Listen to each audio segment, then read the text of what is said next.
Mapagpalang araw, kaibigan. Kung ang inyong kaibigan kay Jesus, Brother Manny Bautista. Nasa programa po kayo ang pagbubunyag ng katotohanan o salita ng Diyos ayon sa Biblia. Po, sa ngayong panahon na ito, dahil po dala ng ating technology, ang lahat ng ginagawa ng tao ay lahat pinakikita po sa pamamagitan ng Facebook o social media, sa TikTok, Instagram, YouTube, o yung mga Reels kung tawagin, ano po. At iba-iba pa po, Sa akin pong napapansin, sa aking panunood, siyempre,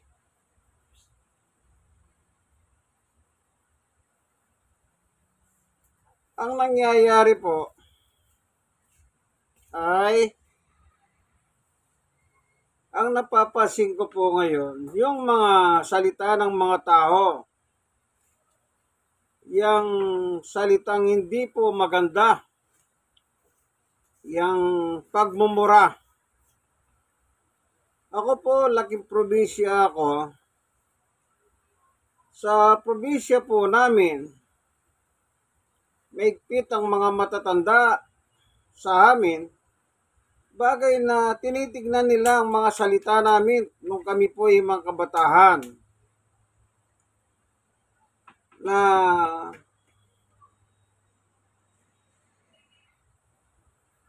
nung araw po, nadalaw po ako doon sa side ng father ko.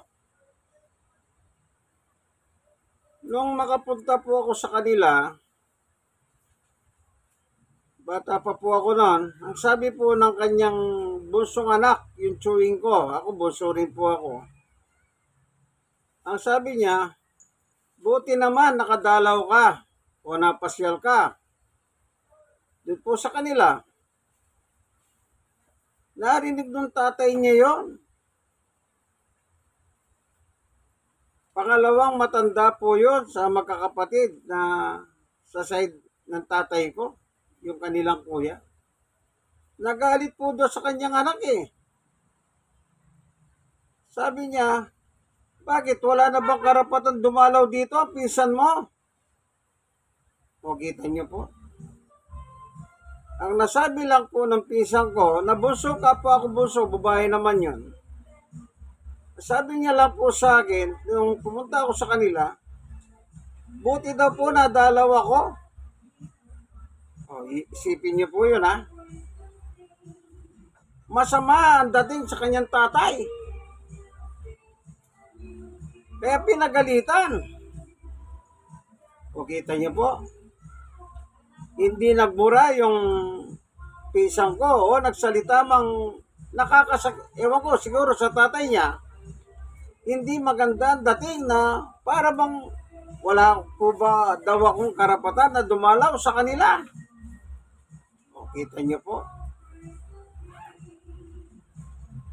Lalo na po doon sa side ng aming kamag-anak. Yang magmura ka. Aba, talagang sa panahon po nila noon, huwag kang basta bumibitaw na salitang yun nagmumura ka. Kahit sabihin mo nagbibiro ka lang. Talagang yung bibig po, sinasampal ng mga matatanda, mga lolo-lola. Sa kanila po yung ugaling matatanda na may respeto sa kapwa. Yun po ang aking natutunan sa aming mga lolo, lola, mga relatives sa probinsya. Ano po? Pero ngayon, dito na po ako sa Manila nakatira. Dito po sa lugar ng Tondo. Dito ko po nakita, nung matira po ako rito, ang mga tao po rito talagang palamura sila.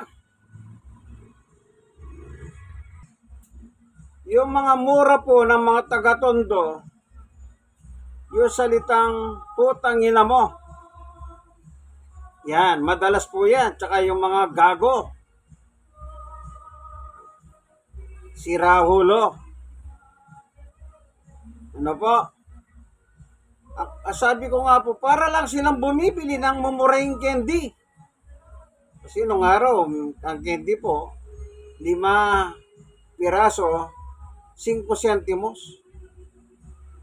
Para silang bumibili lang ng candy kung magmura ako.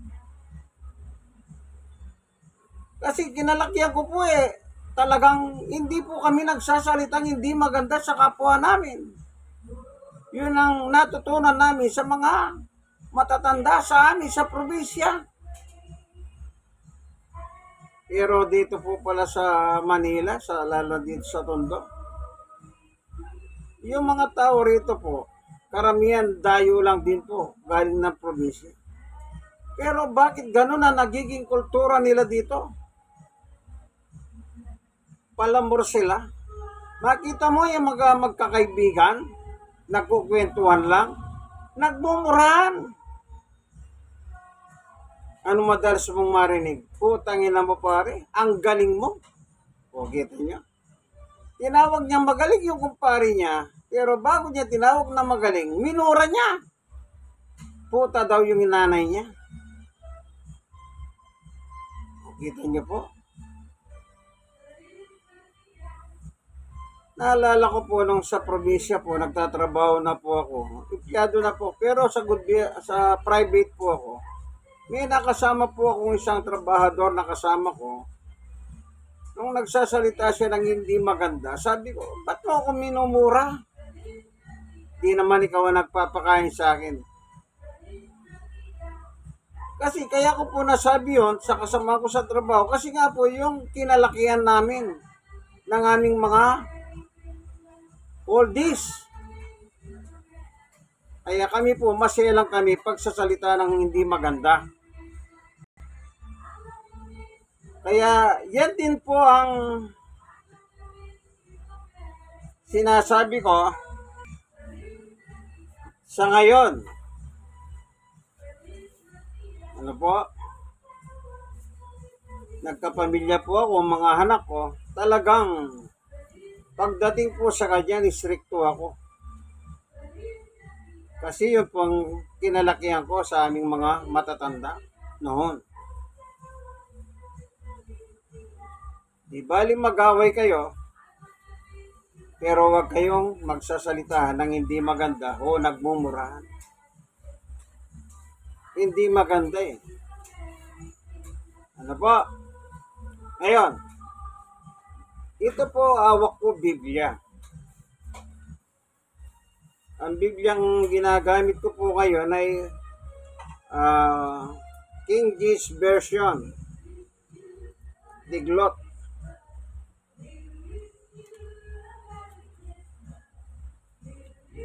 Meron po nakalagay dito sa Bible. Tingnan ko lang po Sabi ko nga po sa inyo, hindi ako gumagamit ng kodiko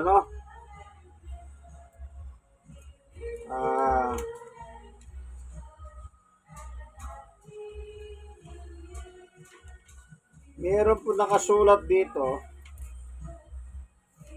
Tingnan ko lang po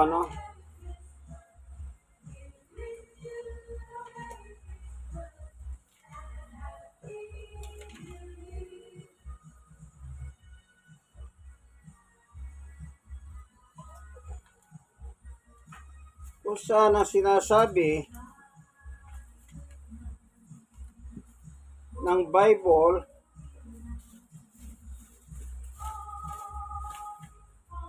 ang ganito. Ito po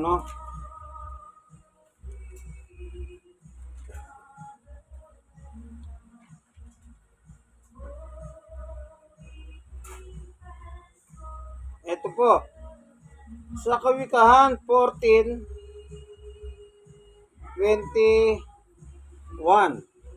Naalala ko po kanina, nanonood po ako ng YouTube. Kasi marami pong napapanood.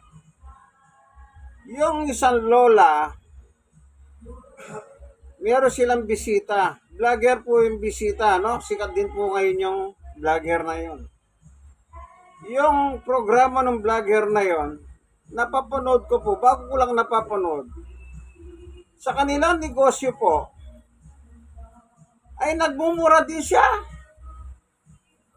Kaya nung bumisita po siya, hindi ko alam kung kamag-anak nila o ano, somewhere in Cavite, yung matandang nasa Cavite po, taga-Tondo rin po pala. Aba sila'y kumakain ng tanghalian. Yung lola, minumura niya po yung anak niya. Yun ay katuwang niya po sa kanilang vlog. Naalala ko yung napanood ko nung araw na vlog nila. Yun pala yung lola na palamura. Isipin niyo po yan. Gusto nilang kumita sa vlog. Ang nilalako nila, yung pagmumura. Kaya nung napanood ko kanina, naalala ko, 71 years old na po si Lola. Malupit magmura sa harap ng tanghalian doon sa kanyang anak na kaduet niya sa vlog. Baka napapanood niyo po yun. Isang matanda at saka isang katamtamang edad na lalaki. Anak niya. Ikatlong anak niya. Sa vlog nila, lagi niyang minumura. O kaya kanina, nung nanonood po ako, yung sinasabi kong vlogger din, nagmumura sa vlog niya, na-recall ko po yun. Alam niyo po ano sabi nung vlogger na nagmumura din?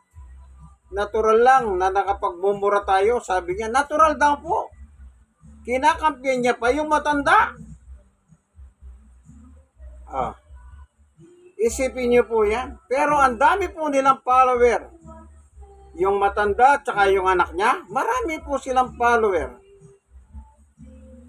Yung sinasabi kong nagmumura sa kanyang vlog, marami din pong follower yon.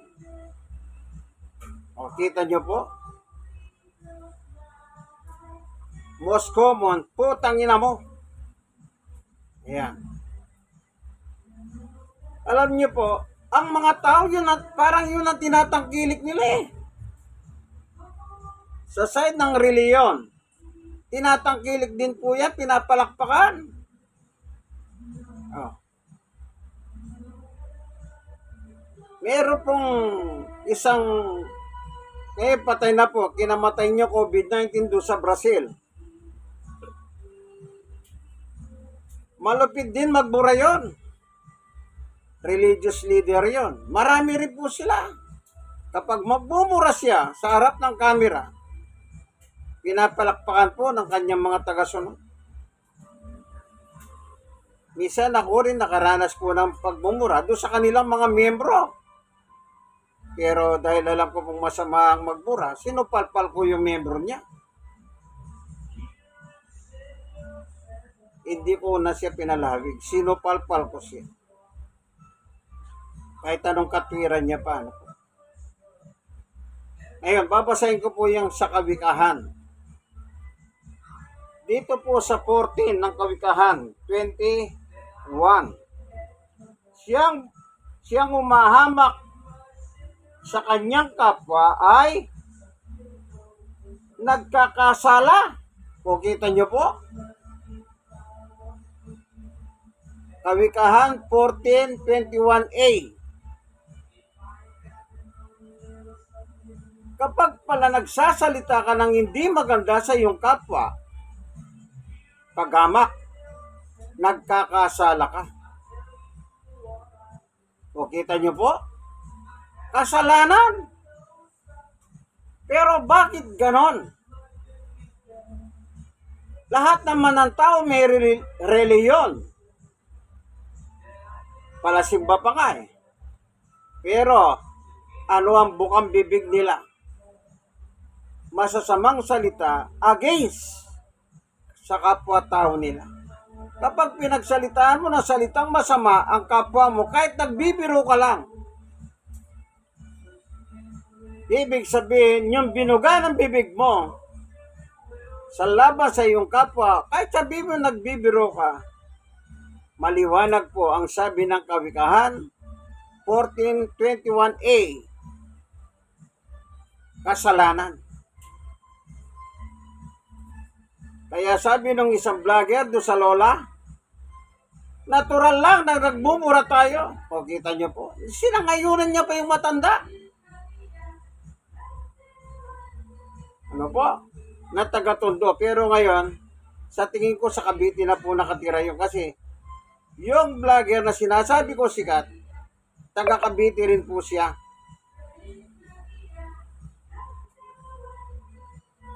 Kita niyo po? Siguro yung mga leader nila sa kanilang simbahan, hindi nila sinasabi o binabasa ang Bibliang ito. Ano po? Meron pa nakalagay dito sa verse 14, ay chapter 14 po, ano? Meron pa. Sa 31. Siya pumipigati sa dukha ay umahamak sa may lalang sa kanya.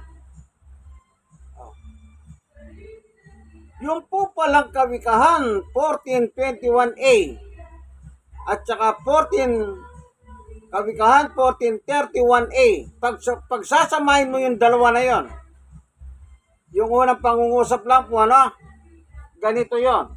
Pagsasamahin ko po, ano, yung A lang ha, Kawikahan 14:21a, yung first paragraph. Kawikahan 14:31a, first paragraph.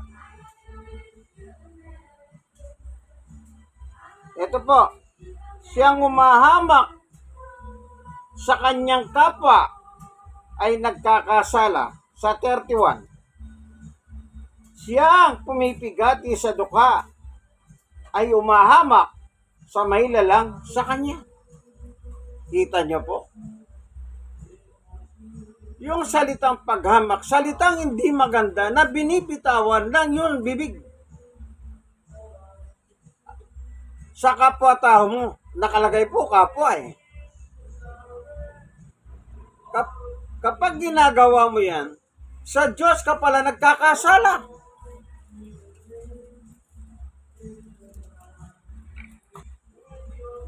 Bakit ka po nagkakasala sa Diyos?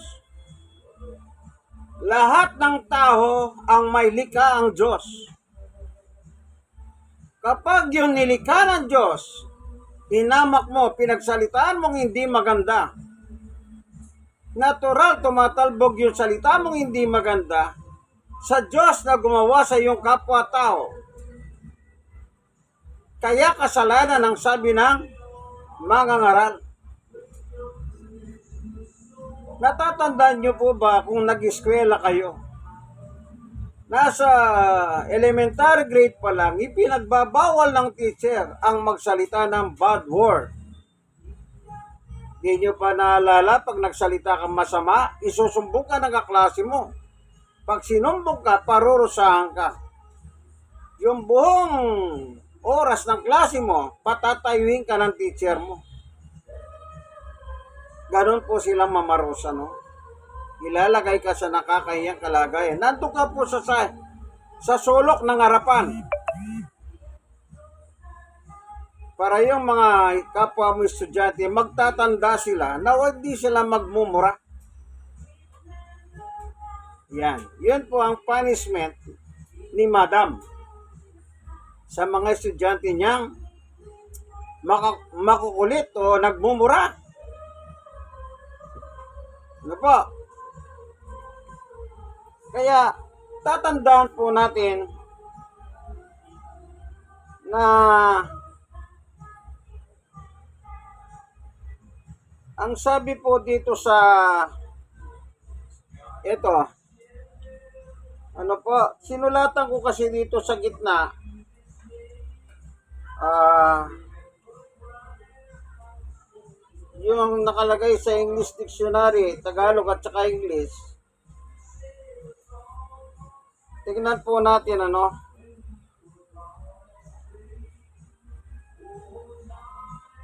Yung sa 1421 ng Kawikaan, ang nakalagay po sa English, ay ito po ano, diglot po kasi ito, ng English Tagalog ano, Bible. Ang sabi po ay ito,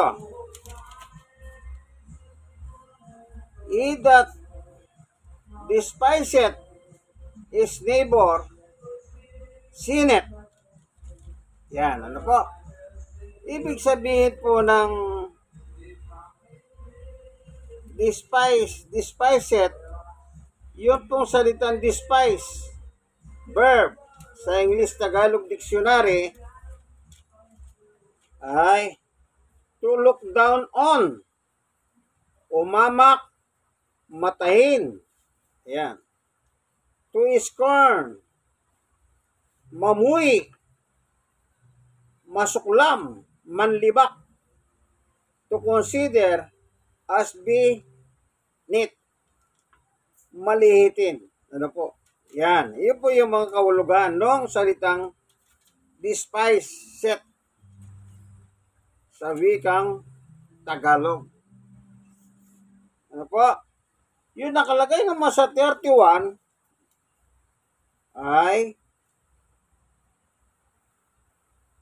he that oppresseth the poor reproach is maker.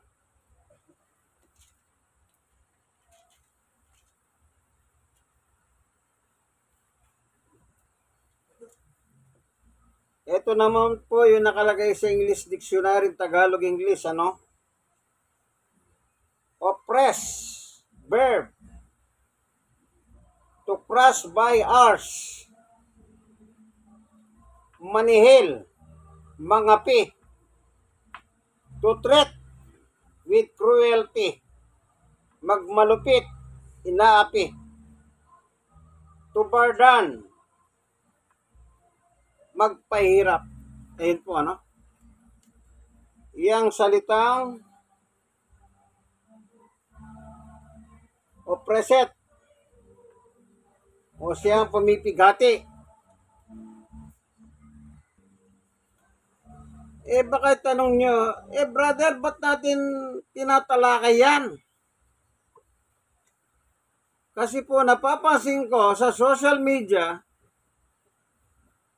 kaya po yung, di ba, merong mga kinakasuhan na ngayon na dinadala sa NBI, yung mga pinapiprint, yung mga pinag-uusapan ng mga pagmumura, ginagawang evidence.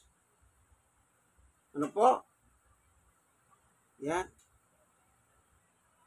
Kasi talagang laganap na po talaga ang masasamang salita na lumalabas sa bibig ng tao.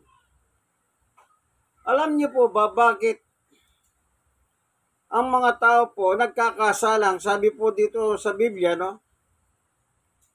Kasi po ang buhay natin bigay ng Diyos. Yung bigay ng Diyos na buhay natin, dapat gamitin natin sa Diyos. Naalala niyo ba yung sinabi ni Jesus? Mateo 6:9, ganito kayo manalangin, Ama namin, nasa langit ka. Sundin ang iyong kalooban dito sa lupa, ganon din sa langit. Wala naman pong utos ang Diyos na magmura ka eh. Ang susundin mong kalooban ng Diyos, yung gusto ng Diyos. Anong gusto ng Diyos? Mahalin mo ang Diyos ng buong puso mo, at buong kaluluwa mo, at buong lakas mo.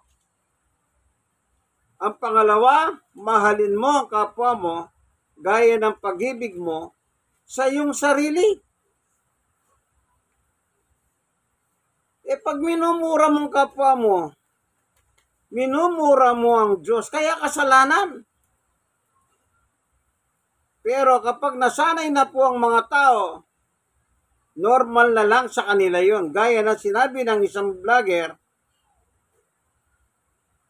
na nagbumura sa kanya po, sa kanyang vlog. Natural lang daw na sila'y nagbumura. Kinakampihan pa yung matanda. Grabe, ano po?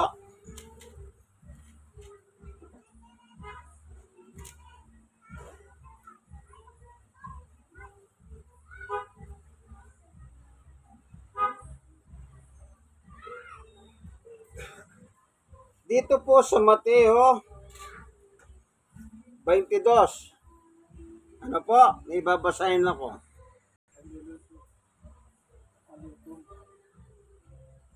Sa Mateo 22, meron nakalagay dito. Sa 36. Guro, alin baga ang dakilang utos sa kautusan? Kita niyo po. Tanong po ito ha. Ang tinanong nila si Jesus.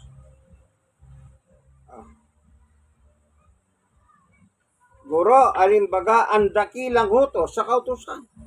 Meron po palang dakilang utos sa kautusan. Ano po?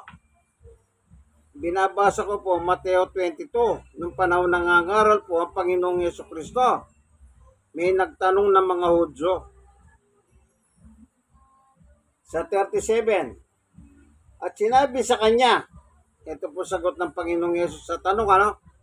Alin daw yung dakilang utos sa kautusan? Ibigin mo ang iyong Panginoon. Panginoon mong Diyos ng buong puso at ng buong kaluluwa mo at buong pag-iisip mo. 38. Ito ang dakila at pangunahing utos. Yan. Ang dakilang utos sa mga kautusan, una, sabi ni Jesus, mahalin mo ang Diyos ng iyong buong pagkatao. Ano po? 39. At ang pangalawang katulad na ito na po, yung pangalawa, sa dakilang utos sa mga kautusan. Ibigin mo ang iyong kapwa na gaya ng iyong sarili. Una, mahalin mo ang Diyos. Ikalawa, mahalin mo ang iyong kapwa gaya ng pag-ibig mo sa iyong sarili. Simple lang yung pangalawa, no? Kung ayaw mong mamura o minumura ka ng kapwa mo, huwag mong mamurahin ng kapwa-tao mo. Kung ayaw mong amakin ka ng kapwa-tao mo, huwag mong aamakin ng kapwa mo. Ibig sabihin, huwag ka nang bumibitaw ng masamang salita laban sa iyong kapwa. Kapag minumura mo ang kapwa mo o sinasalitan mo hindi maganda ang kapwa mo, ang sabi sa kawikahan, nagkakasala ka sa Panginoon Diyos na may lalang sa Kanya. At kung ikaw naman yung lalahitin, mumurahin, nagkakasala naman, yun nagmumura sa iyo o nanlalahit kasi ang may lalang sa iyo ay ang Diyos. Kaya pala masama.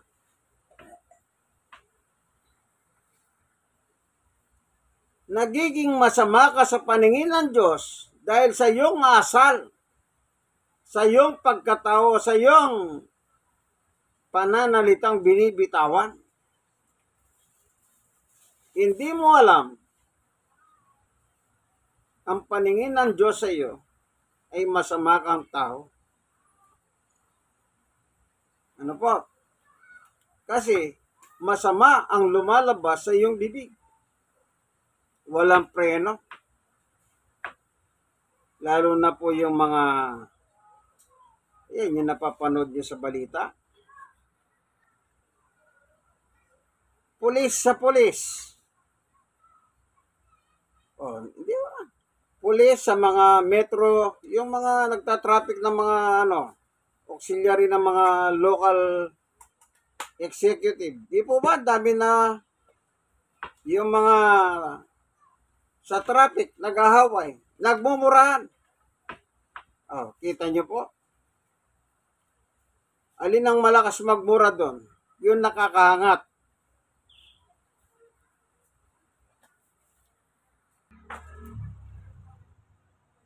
Kung sino yung nakakahangat, sila yung malakas magmura. Lalo na yung may mga barel sa social media. Sikat na sikat po sila. Dahil may barel, ganun na lang kung magmura sila sa kanilang kapwa. Sa kalsada lang nangyayari po yan.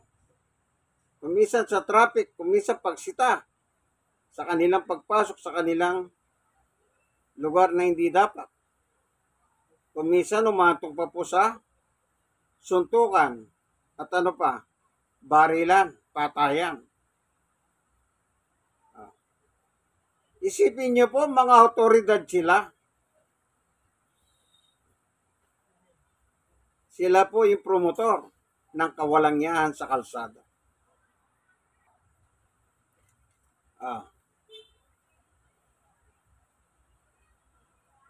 Kaibigan, kung nanonood ka ng balita araw-araw, hindi ba ganyan na senaryo? Kapag maliit na tao ka lang, ibig sabihin, wala ka sinabi. Pag nagmura ka, sigurado, kulong ka. Kapag meron kakayahan, may barel, meron tungkulin sa gobyerno. Sabi ko nga po kung maraming namamatay sa mura, palagay ko, baka ako namatay na rin sa mura. Ano po? Napaka sama na ng tao. Religious sector. Nagmumura sila.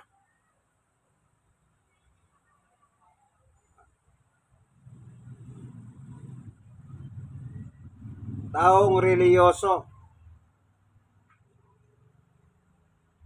Kaya wala na pong pinagkaiba ang sekta ng mga reliyon at ang mga ibang tao. Pare-pareho na lang po sila kung magbitaw ng masasakit na salita laban sa kanilang kapwa.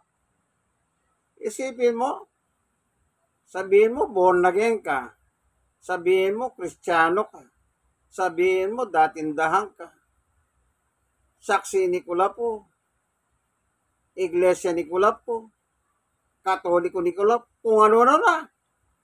Lahat naman ng tao may reliyon Huwag na nating may mention pa yung mga pangalan ng reliyon nila. Pero gano'n na lang, kung magsalita silang hindi maganda laban sa kanilang kapwa-tao.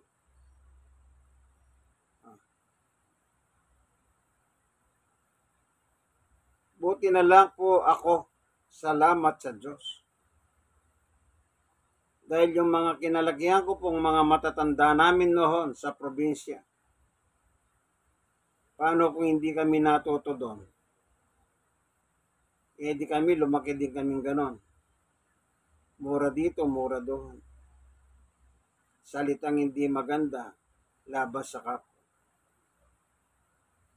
Buti na lang po sa pamilya ko, sa mga ninuno, yun ang natutunan na kami po talagang inistriktuhan nila sa pagsasalita ng hindi maganda. Sabi ko nga po yung una kong sinabi. Sabi ng pisa ko, Isan, ba't ka nadalaw? O kita nyo po. Nung marinig ng tatay niya, nagalit yung tatay, pinagalitan yung anak. Narinig ko po yun. Ganong salita lang, hindi na maganda sa tatay niya, no? Ano sagot ng tatay? Bakit ba? Hindi mo ba gustong dumalaw ang pinsan mo? Kita niyo po. Yung approach po, hindi maganda sa matanda. Siguro ang gusto ng chewing ko, na nadalaw ako sa kanila, siguro gusto niya marinig sa kanyang bunsong anak, babae pa naman. Ay, salamat, insan.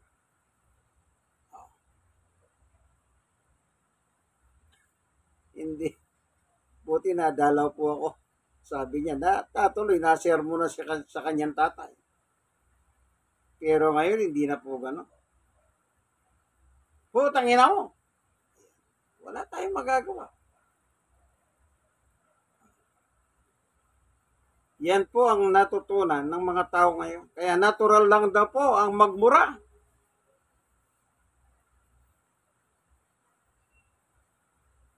Ay sa napanood ko na naman kanina. Kaya ko po nag-video ganyan. Kasi nga po, yung lola, tsaka yung anak niya, kaya na po akong napanood na ng video nila, kumbaga na-recall ko lang kanina eh. At yun naman pong dumalaw sa kanila, na nagmumura din. Kanina ko lang po napanood sa YouTube. Pero yung religyoso, matagal ko na po naririnig yun. Wala pang Facebook.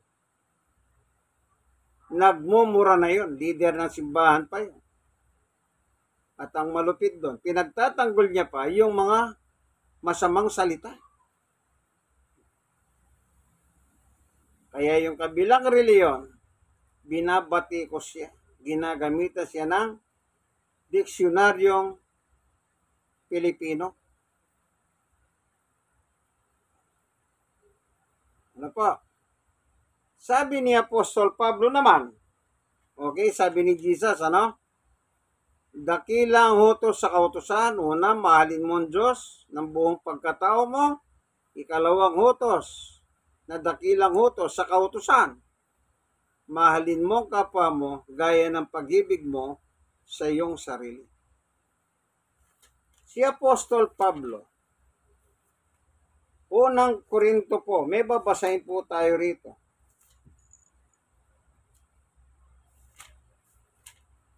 Tandaan niyo po, ang ginagamit ko pong Biblia, King James Version, Diglot Bible, English Tagalog. Unang Korinto 6:9-10.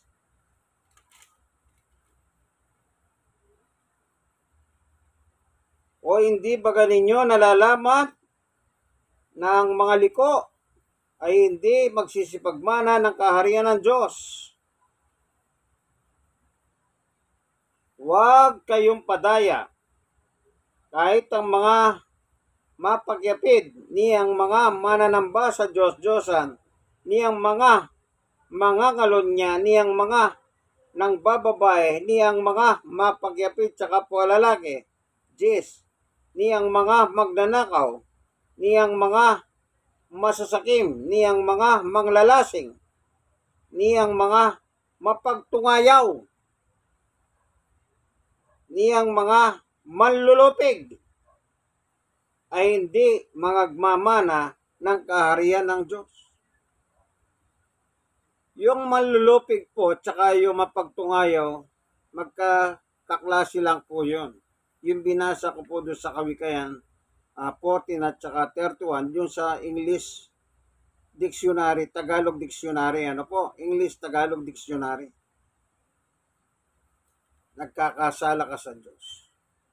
Kaya pala sabi ni Pablo, hindi, ano daw po, sa 9, o hindi ba ninyo nalalaman ng mga liko ay hindi magsisipagmana ng kaharian ng Diyos.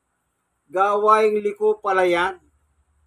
Yung pagmumura, yung pagsasalita ng hindi maganda sa iyong kapwa-tao, likong gawahin. Sino may sabi? Si Apostol Pablo. Sino si Pablo? Apostol ng mga Pilipino. Pilipino ay Entil. Entil ay Pilipino. Ang apostol ng mga Hentil ay si Apostol Pablo. Sa English po, ang nakalagay sa 10, yung mapagtungayaw, reviler. Revilers. Ayan. R-E-V as in Victory, I-L-E-R-S. Revilers. Ayon po sa diksyunaring Tagalog-English, ano po? Revile. Abuse with word. Yan, yung salita mo. Mapangabuso yung salita mo. Manlait, mangupasala, mangalimura, magmura.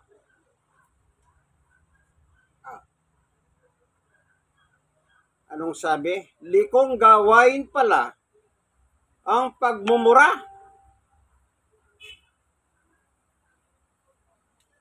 Pero ang social media ngayon, yun po pinapalakpakan nila. Lalo na yung leader ng reliyon po. Pumapalakpak ang kanyang mga miyembro. Pero patay na po yung leader na yun. Namatay sa COVID-19 doon sa Brazil. Ano po? Tignan pa natin dito sa sinasabi ni Apostol Pablo sa Colosas 3:8. Datapwat ngayon ay inyo namang layuan ang lahat ng mga ito. Galit, kapuhutan, panghihinala, panunungayaw, mga salitang kahalay-halay na mula sa inyong bibig. O, saan po nagsisimula mura? Sabi ni Pablo, sa bibig. Ano po? Sabihin, yung buhay mo, kung palamura ka, hindi mo ginagamit sa gusto ng Diyos. Kundi ginagamit mo sarili mo, yung buhay mo na bigay ng Diyos, sa gusto ng Diablo. Siyempre, ang Diablo hindi pumapanig sa Diyos yan. Kaya nga Diablo yan . Sa English, devil, masama. Anong sabi rito? Datapwat ngayon ay inyo namang layuhan ang lahat ng mga ito. Galit, puhot, panghihinala, panunungayaw, mga salitang mahalay-halay na mula sa inyong bibig. Sa English po, but now, ye also put hope, all this, anger, wrath, malice, blasphemy, filthy communication out of your mouth. Ayan, yung palang pagtutungayaw po dito sa English ay blasphemy. Doon po sa unang Korinto 6, 9 sa 10, revilers. Tingnan po natin dito sa dictionary po Tagalog-English. Sinulat ko na lang po dito sa gilid kasi kapag tinatapik ko po yon, ayun, para nababasa ko sa wikang Tagalog. Kinopya ko po sa dictionary Tagalog-English. Ito po, blasphemy, noun, abuse in word. Kahit po yung revilers, abuse in word. Sabi po doon. Di pareho lang po pala, no? Ito, blasphemy, noun, abuse in word or conduct, pag-uugali po. Tagalog, paglapastangan. Blasphemous word. lapastangang salita. Naalala niyo pa po si Father Rodic nung panahon ni Duterte, Tatay Digong ng Davao na palamura. Di po ba binabatikos niya mga simbahang Katoliko noon? Kasi meron siyang karanasan sa mga paring Katoliko doon sa Mindanao. Dahil nung nag-aaral daw siya, inabuso siya kasi natira sa simbahan niya. Kaya galit na galit sa mga pari. Ano sabi ni Father Rodic? Blasphemous ka! Pinagsasalita niya pong hindi maganda ang mga pari. Ano po yung blasphemous? Sabi po, lapastangang salita. Yung salita ni Tatay Digong ng Davao nung presidente siya, lapastangan sa mga pari. Kung nagkamali yung mga pari nung bata siya, hindi lahat ng pare. Yung pari noon sa panahon na yun. Pero ang ginagawa ni Digong po, nilalahat na yung mga pari. Kaya po si Father Rodic nagsalita. Sa balita po napanood yun. Sa harap ng national news.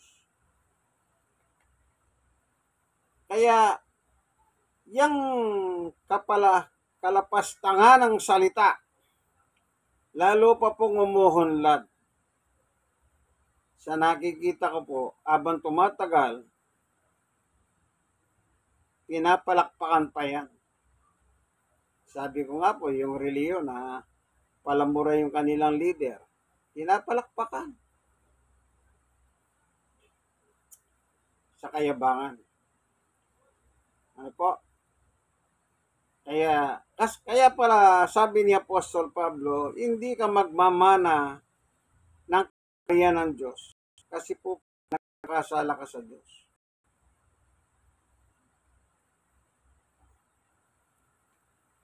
Lagi niyong tatandahang kaibigan,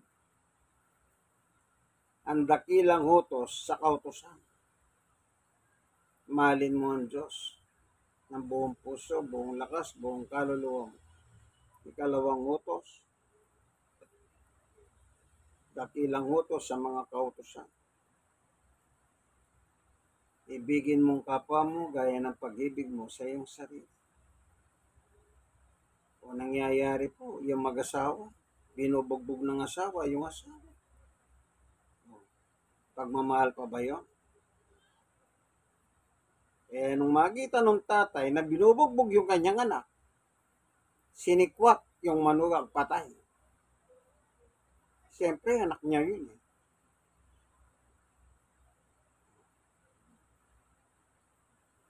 Ganun ba ang pag-ibig?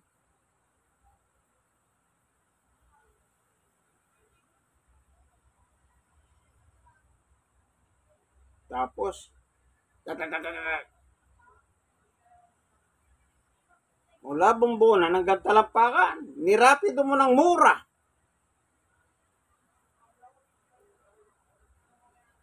Hindi po ba ganon? Lalo na po dito sa Tondo.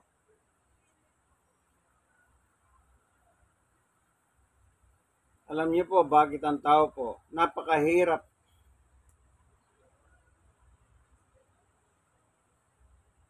kasi nga po nakasanayan. Nakita sa kanilang mga matatanda. Di po ba kasabihan kung ano nakita ng bata sa matanda, yun ay nagiging tama. Yung komersyal na sumisingit sa pila, tapos yung bata nakatingin. Paglaki ng bata, ganon din yan. Kasi nakita niya sumisingit, tama yun.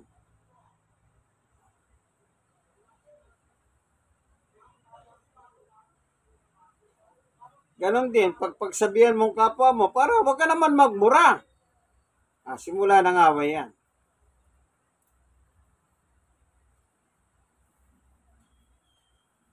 Kaya sabi ni Pablo, layuhan ninyo. Kung ang group nyo may palamura. Sa tingin mo, hindi mo pa siya mapagsasabihan. Lumayo ka na lang. Di balik mo sabihin niya, KJ ka naman eh. Hindi bali. Sabi ni Pablo layuan nyo. Di po ba nabasa natin? Ulitin natin.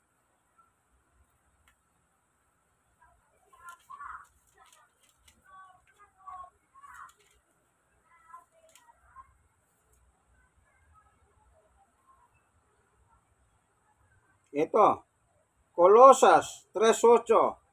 Tatapwat ngayon sa inyo namang layuhan ang lahat ng mga ito.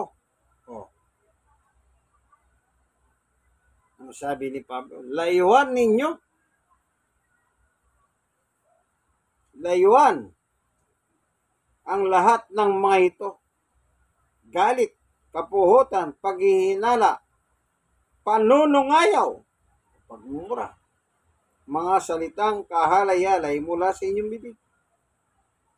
Sabi ko nga po, grupo kayo, mag-iinuman kayo, mag-i-enjoy kayo. Pagkatapos, hindi mo mapigilan ang bibig ng mga kasama mo, layuan mo na lang. Ikaw na lang ang umalis. Ngayon, kinabukasan, nakita nila, pare, ba't mo naman kami iniwanan? Di sabihin mo ang totoo. Nasiwa ako eh. Kasi mura kayo ng mura eh. Malay mo, pagka ganun ang dialogue mo, may matutunan sila sa'yo. Pero yung nagiinuman kayo, tsaka ka, ewan ko. Away. Hindi ba karamihan sabi nila, pare, pahinga ka na, bukas na lang tayo mag-usap pag hindi ka nakainom. Di ba ganon? Kaya kaibigan, ano po, para hindi nyo po kasalanan din po kasi ng magulang yan eh. Una, leader ng simbahan. Tapos, magulang. Siyempre, kung ano nakikita sa magulang, yun ang ginagawa. Kaya kami po, salamat sa Diyos. Yung mga matatanda namin sa probinsya. Dahil sa ikpit po nila, yan din po ang ginagawa ko sa mga anak ko. Di baling mag-angilan kayo, pero walang masamang salitang lumalabas sa bibig niyo.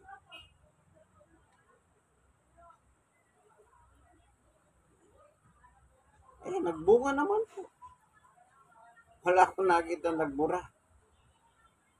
Kasi alam nila, ayaw ko. Sabi ko sa kanila, kung nakita nyo na ako nagmumura, tsaka kayo magmura. Pero hanggat hindi nyo ako nakita nagmumura, huwag kayong magmumura. Hindi po ba?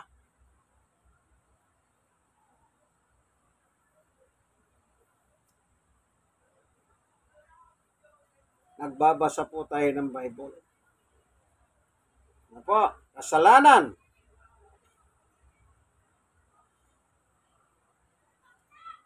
Hingin nyo po ang tulong ng Diyos. Wala po kayong magagawa na baguhin yung pag-uugali ninyo. Mahirap. Yang aso po na polka dot, kalbuin mo. Pag tumubuli ang balahibo, polka dot ulit. Kaya bang alisin ng aso yung pagka-polka dot niya? Hindi po. Ang Diyos lang ang pwede magpabago sa atin. Hingin nyo po sa Diyos na baguhin kayo. Kulitin nyo ang Diyos na baguhin kayo. Lalo na po yung bibig ninyo na puno ng kamandag. Panguli.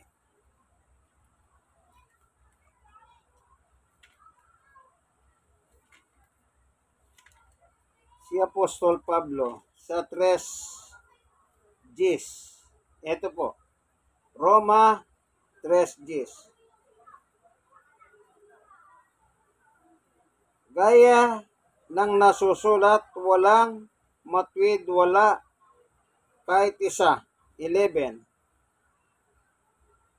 Ito po sa 13, ang kanilang lalamunan ay isang libingang bukas, nagsigamit ng daya sa pamamagitan ng kanilang mga dila. Ang kamandag ng mga hulupong ang siyang nasa ilalim ng kanilang mga labi. 14. Ang kanilang bibig ay puno ng panunumpa at ng kapagitan.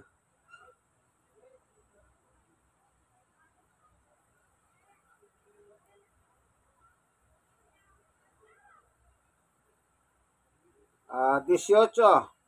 Walang pagkatakot sa Diyos sa harap ng kanyang mga mata. Oh, ano sabi ni Pablo? Walang matuwid kahit isa. Yun po. Ano daw ang lalamunan nila? Anong sabi ni Apostol Pablo? Ang kanilang lalamunan ay isang libingang bukas.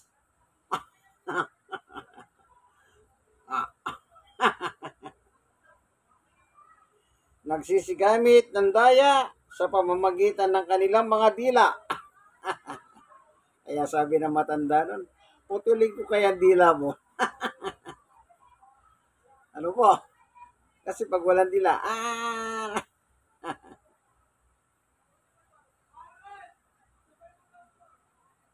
ang kamandag ng mga hulupong ang siyang nasa ilalim ng kanilang labi. Kita niyo po, ano? Kaya, hindi po pala matuwid yun sa paningin ng Diyos. Kaibigan, i-share mo naman itong video ito. Ano? Alam niyo po, ang buhay natin. Di natin alam kung kailan magwawakas. Kung nagsishare ka ng ibang content sa Facebook, sa social media, i-share mo naman itong aking munting video na ngayon ay natalakay natin yung mga hindi magmamana ng kaharian ng langit. Sino yun? Yung mga liko. Sino yung mga liko? Mga bla bla bla bla bla bla. Ano po? Nagsasalita ng laban sa kapwa-tao. Ibig sabihin, kasalanan po pala sa Diyos. Ano po? Salamat, Panginoon Diyos, sa iyong pagtuturo sa amin, paglilinaw. Itong buhay namin, dapat gamitin namin sa iyo. Pero nangyayari po ngayon, ginagamit ang sarili nila na yung buhay namin galing sa iyo, nagagamit po ni Satanas. Na si Satanas ay masama. Ibig sabihin ng masama, Satanas, the devil, the evil one.